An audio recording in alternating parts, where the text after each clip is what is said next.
लिख के देता हूं, आपकी हमारी ताकत जब ये बनेगी, यही ताकत आप देख लेना भारतीय जनता पार्टी को उत्तर प्रदेश में घुटनों पे ला देगी, इसके अलावा कोई रास्ता नहीं है।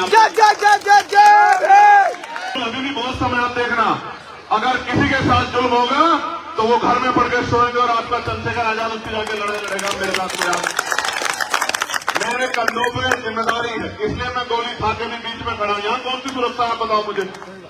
यहां भी तो कोई नुकसान पहुंचा सकता है, लेकिन मुझे पता है हिम्मत, ताकत, इज्जत, जिल्लत, मौत, जिंदगी उसके हाथ में जिसने पैदा किया, इनके हाथ में नहीं। अगर इनके हाथ में होते तो मुझे सांस भी नहीं लेने देते लोग। तो मेरा आपसे आग्रह है, जो इस लड़ाई में हमारी मदद करेगा वो कम से कम चाहे 1 रुपए का सहयोग करे, लेकिन हमारा सहयोग जरूर करें, जिससे कि हमारे अंदर हिम्मत बढ़े और हम डट के उनका मुकाबला करें। लड़ाई में, हर लड़ाई में हम उनका मुकाबला कर सकते हैं, लेकिन सहयोग की लड़ाई में आपको हमारी मदद करनी पड़ेगी, तभी हम उनका मुकाबला कर पाएंगे। ये ऐसे हालात हैं, आप तो और आप और मैं तो इंसान है, लेकिन अगर चींटियों पे भी मुसीबत आ जाए तो चींटियां इकट्ठा हो जाती है, जिम्मेदार हो जाती है और उसका मुकाबला करती है। ये वो है जिनको हम पैरों से मसल देते हैं, लेकिन हम इंसान हैं। जो आज हालात है कि संविधान खतरे में आ गया है, लोकतंत्र खतरे में आ गया है, देश की जो बहुत पुरानी पार्टी थी जिसने राज किया, कांग्रेस के राष्ट्रीय अध्यक्ष अभी कह रहे थे, मैंने सुना कि भाई हो सकता है 2024 का चुनाव आखिरी चुनाव, उन्होंने ये भी कहा। इसमें बहुत सच्चाई है कि ऐसे हालात हो सकते हैं।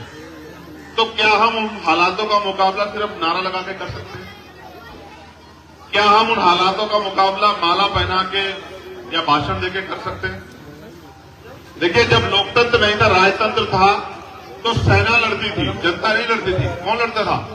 सेना लड़ती थी, सेनापति लड़ते थे।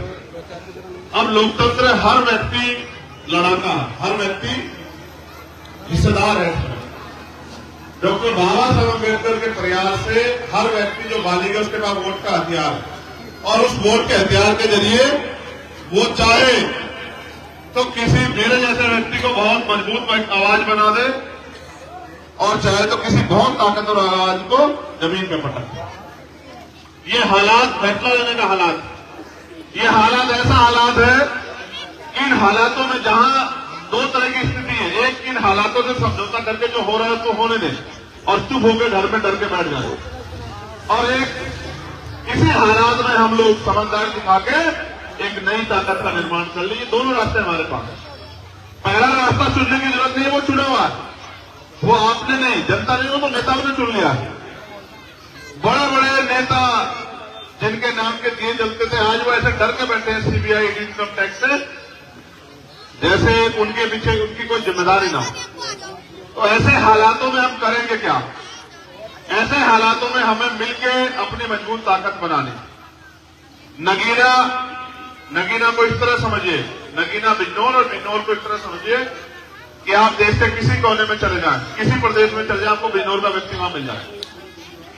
और हमेशा इन्होंने ताकत का निर्माण किया हालातों के खिलाफ जाके। भाई वो देखो लोग बैठे, आप कैसे क्या जिम्मेदार हो गए?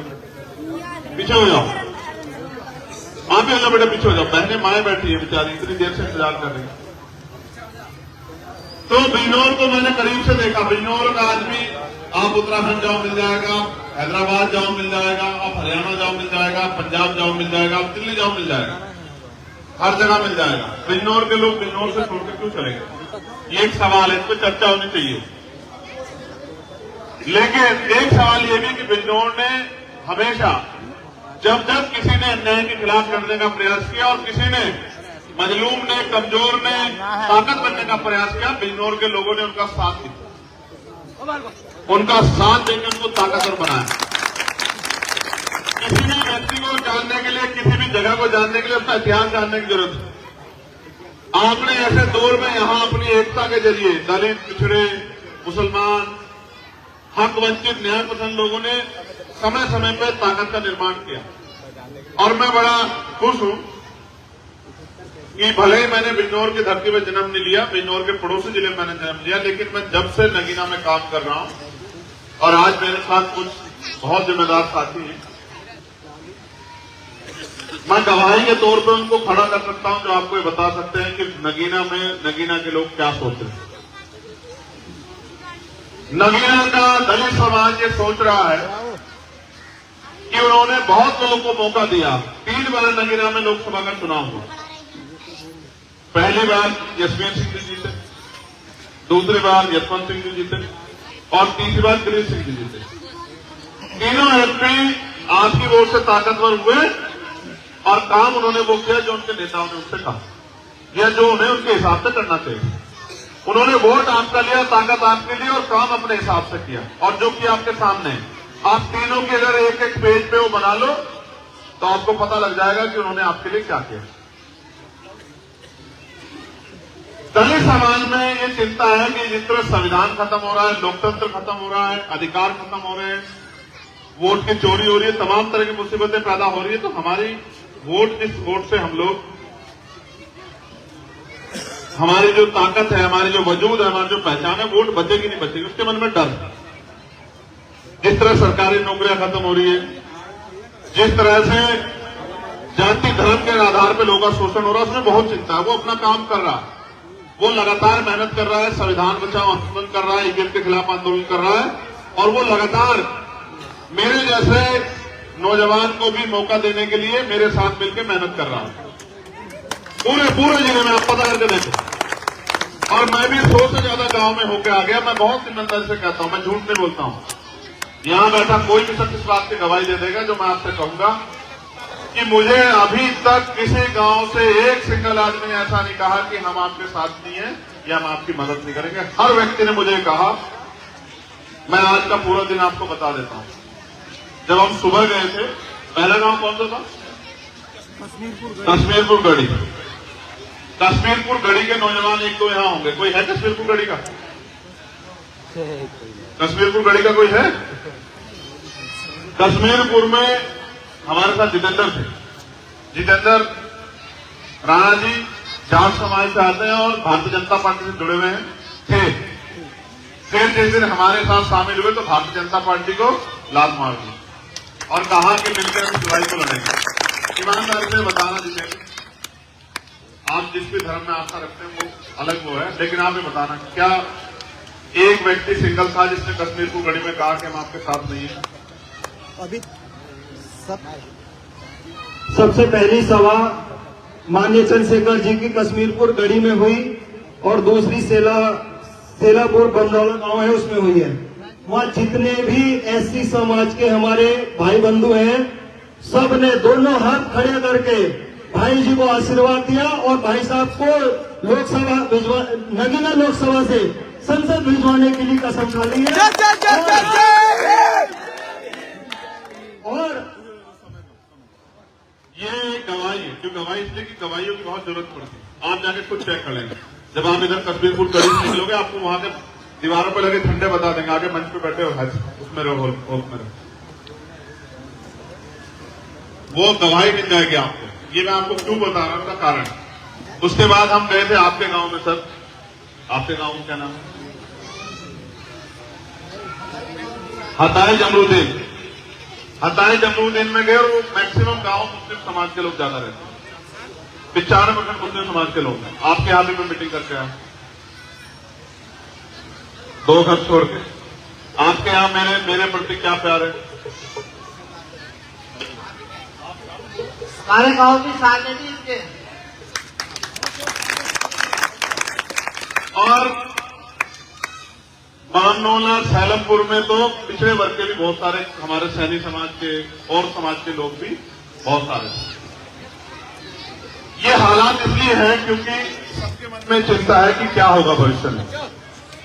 मैं मानता हूं कि आज भाजपा सत्ता में हमेशा नहीं रहेगी, लेकिन उसको सत्ता से हटाने के लिए हमें मजबूत लोगों को सदन भेजना पड़ेगा।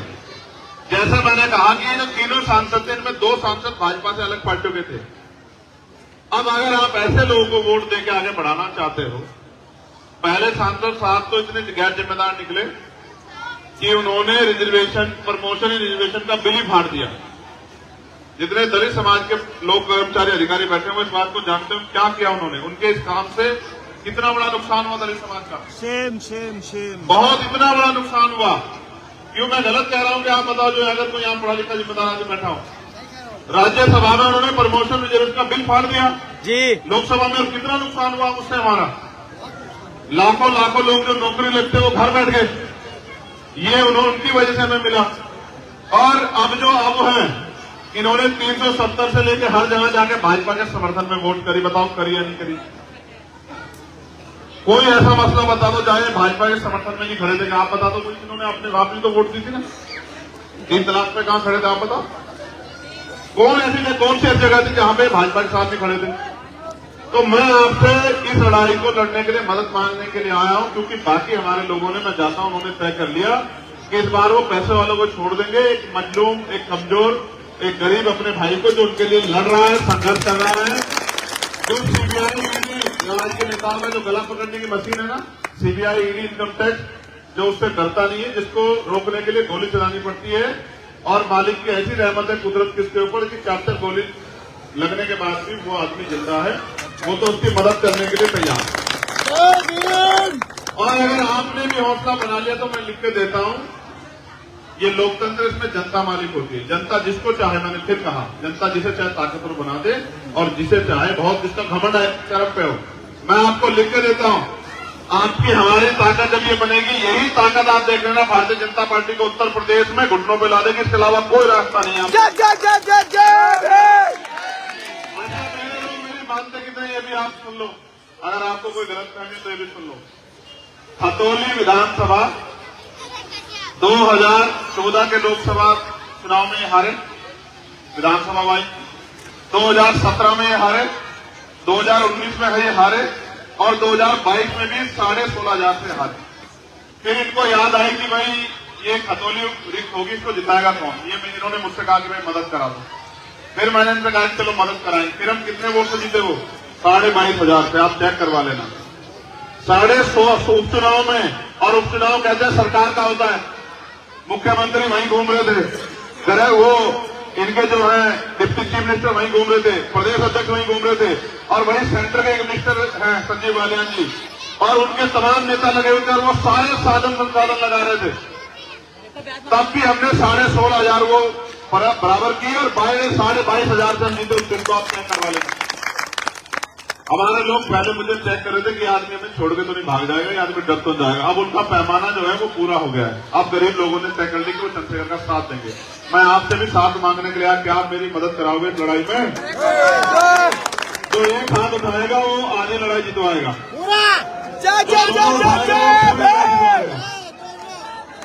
और जो भाजपा से डर रहा है वो कुछ मत उठाओ, वो गर्दन झुका लो, लेकिन याद रखना, ना तो भीमवार में आजाद समाज पार्टी के लोग गर्दन झुका के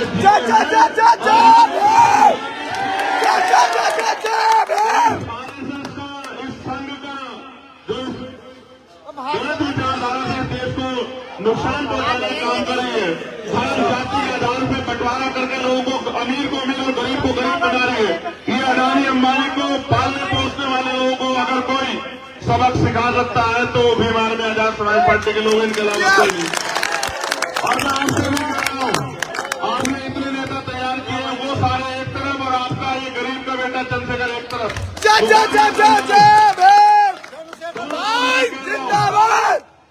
किसी चीज में मुकाबला करवा लो, और अगर आप हथियार उठाओगे तो किसी जुल्म, अभी भी बहुत समय आप देखना, अगर किसी के साथ जुल्म होगा तो वो घर में पड़ के सोएंगे, और आपका चंद्रशेखर आजाद उसकी जाके लड़ेगा मेरे साथ। मेरे कंधों पर जिम्मेदारी है, इसलिए मैं गोली खा के भी बीच में खड़ा हूं। यहाँ कौन सी सुरक्षा है बताओ मुझे? यहाँ भी तो कोई नुकसान पहुंचा सकता है, लेकिन मुझे पता है हिम्मत, ताकत, इज्जत, जिल्लत, मौत, जिंदगी उसके हाथ में जिसने पैदा किया, इनके हाथ में नहीं। अगर इनके हाथ में होते तो मुझे सांस भी नहीं लेने देते लोग। ठीक है, मैं आपसे मदद मांगने के लिए आया हूं कि एक इस लड़ाई में आप मेरी मदद कराओ। आपने 3-3 सांसद जिता दिए, आएगा कुछ आपके हिस्से में? कोई आपकी आवाज उठाता हो? कोई आपके भूखे पेट देखता हो? कोई पूछता हो कि आपके यहाँ स्कूल, कॉलेज, हॉस्पिटल बनेंगे नहीं बनेंगे? आपके यहाँ कोई भी समस्या हो, कोई आपको पूछने आता हो तो मुझे बताओ। किसानों के साथ किसान खेत में नहीं जा सकता है, आज गुलदार घूम रहा है, हमारे पशु घूम रहे हैं, कोई आवाज नहीं उठा सकता, कोई बोल नहीं सकता है। फिर इन राजनीतिक लोगों को करोगे क्या? इसलिए मैं आपसे कहने के लिए आया, आपकी आबादी यहाँ दलित, पिछड़े, आदिवासी, मुसलमानों की बहुत है, जो अन्य धार्मिक अल्पसंख्यक है उनकी भी बहुत है। मिलजुल के एक बार इस लड़ाई में मेरी मदद कर दो और फिर आप देखना इधर चुनाव परिणाम आएंगे, इधर आप एक ऐसा व्यक्ति तय करके भेजोगे जो नरेंद्र मोदी से आंख मिला के पूछेगा कि अब बता हर जुल्म तय के हिसाब करने के लिए आए हो। देखो, ना तो ईडी रोक सकती, ना सीबीआई, ना इनकम टैक्स, ना झूठे मुकदमे, ना जेल। कोई एक ऐसा मसला नहीं कोई बता सकता इन वर्गों का जिस लड़ाई में मेरी जरूरत हुई मैं हट गया हूं। चाहे 68,000 शिक्षक भर्ती का मामला, चाहे एनआरसी का मामला, चाहे कोई और अन्य कोई ऐसी लड़ाई जो मैंने, चाहे पहलवानों का मामला, चाहे किसानों का आंदोलन, हर लड़ाई में मैं साथ खड़ा रहा। और किसी भी कमजोर पे कहीं आवाज उठती है तो सबसे पुलिस से पहले किसको याद करता है? वो किसको याद करता बताओ? भीम आर्मी को। और वो कहता है भीम आर्मी वाले आ जाओ। देश में किसी पे अन्य अत्याचार हो क्या कहता है कि भीम आर्मी वाले आ जाओ। तो मैं आपसे मदद मांगने आया। और आखिरी मदद ये है, एक तो हमारा चुनाव निशान जान लो। अब ये है हमारा चुनाव निशान। क्या है ये केतली अलादीन के चिराग जैसी लगती है आपको? जब आप इसको ताकत दे दोगे तो इसमें से चंद्रशेखर आजाद निकल के आएगा, ठीक है? और 24 घंटे आपकी सेवा में तैयार मिलेगा। दूसरा, इसको पलटो चौधरी, इसको पलट दो भाई। ये लड़ाई उनकी मनी माफिया मीडिया के मुकाबले, उनका मुकाबला हम वैसे नहीं कर सकते हैं आपके सहयोग के बिना। तो मेरा आपसे आग्रह है, जो इस लड़ाई में हमारी मदद करेगा वो कम से कम चाहे 1 रुपए का सहयोग करे, लेकिन हमारा सहयोग जरूर करे, जिससे कि हमारे अंदर हिम्मत बढ़े और हम डट के उनका मुकाबला करें। लड़ाई में, हर लड़ाई में हम उनका मुकाबला कर सकते हैं, लेकिन सहयोग की लड़ाई में आपको हमारी मदद करनी पड़ेगी, तभी हम उनका मुकाबला कर पाएंगे। इसलिए मैं आपसे आग्रह करूंगा, आपके सहयोग से लड़ाई लड़ी जाए, इसलिए आप अपना योगदान यहां रख दो। चाहे आप 1 रुपए का सहयोग करें, लेकिन अपनी